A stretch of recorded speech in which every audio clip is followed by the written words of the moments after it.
I heard about Paz's tapes. Yeah. Why do you think she'd leave him behind? And that diary? Whatever it was, her commitment was wavering. That much is clear. So she was leaving clues to help us? No way to know for sure. And the ocean's not giving her back. November 4th, 1974. At the outskirts of Barranquilla, Colombia. Contact with Big Boss successful. Zadornov posed as my professor, but Big Boss took one look and knew he was KGB. However, he does not seem to suspect me. To him, I am just a peace-loving student, and another victim of the CIA. We asked him to drive the CIA out of Costa Rica. To him, this means betraying his country. His forces are smaller than anticipated. They drift from place to place with nowhere to call home. That provided us an opportunity, so we seized it.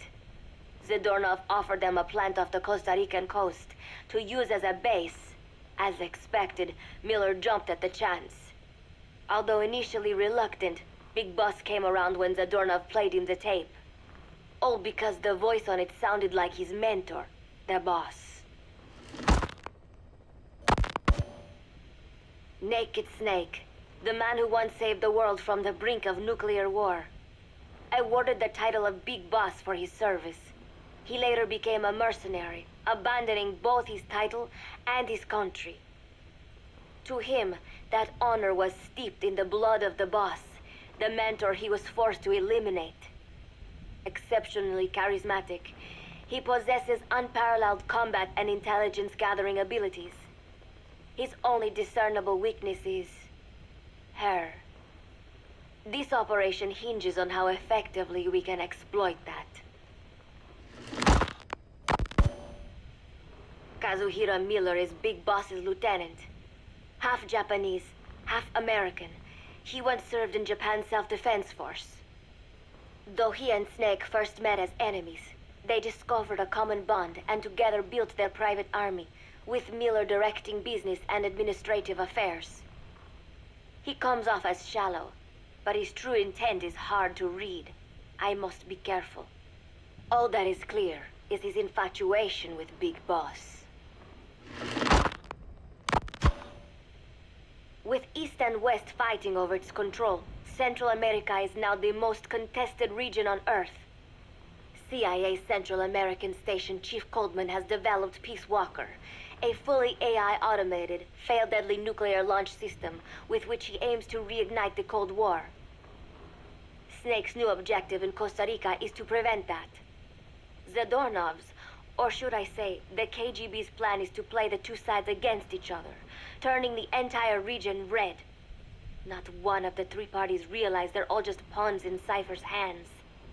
Cypher watches all.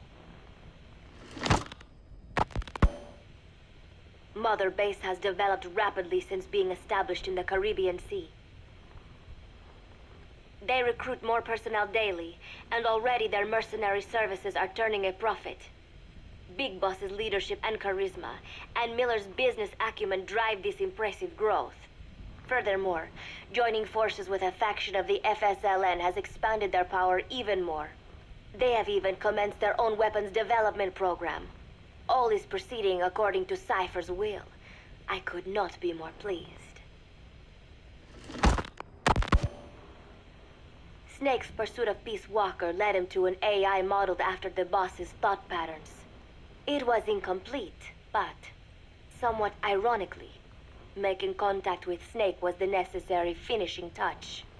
Meanwhile, the scientist behind Peace Walker's locomotive control, Huey, defected to Snake's army.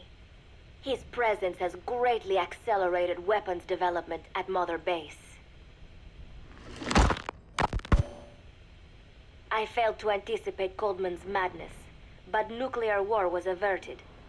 However, this was only after the boss AI on board Peace Walker sank itself to the bottom of the lake, in what could be likened to suicide. The boss laid down her gun, choosing to sing for peace instead, and Snake, himself a gun, parted ways with her. In doing so, he reclaimed the title he once abandoned. He is Big Boss. Zadornov has been detained. Since this leaves my cover identity without a guardian, the Mother Base staff has taken me in. I am now better placed than ever to monitor their internal affairs. Everything continues to unfold according to plan.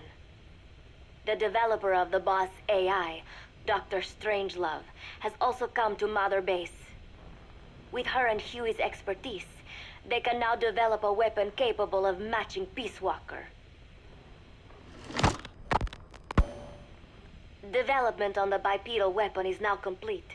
They call it Metal Gear Zeke. It stands there like some sort of mystical guardian. The soldiers gaze on it with pride and reverence. Big Boss has elected to arm it with a nuclear weapon. As an army without a nation, they seem to feel the need for a deterrent against whatever the world might pit against them. It is a dangerous gambit. Why do such a thing? Their nuclear strategy differs from the Americans and the Soviet Union. The superpowers deter attack by revealing their nuclear arsenals to one another. Snake and his men know that if they were to go public with this, the whole world would unite against them. Business would dry up overnight. So they do not plan on revealing the nuke until necessary. This ace-in-the-hole approach is their idea of a nuclear strategy. Wielding a deterrent, all the while unable to reveal its existence. I wonder if Snake sees how vulnerable this makes them. Yes. Hijack Zeke? Yes, I did indicate that to be our leverage. But I cannot imagine his agreeing to that now. But did you not raise them to safeguard your governance without borders? No. I have not forgotten. Cipher Watch is all. Yes, things are proceeding, but modifying Zeke has not proven easy. I am using Zadornov to buy some time. No, I have not forgotten what you said. However... Well, forgive me for asking, but this is you I am speaking to, isn't it, Cipher?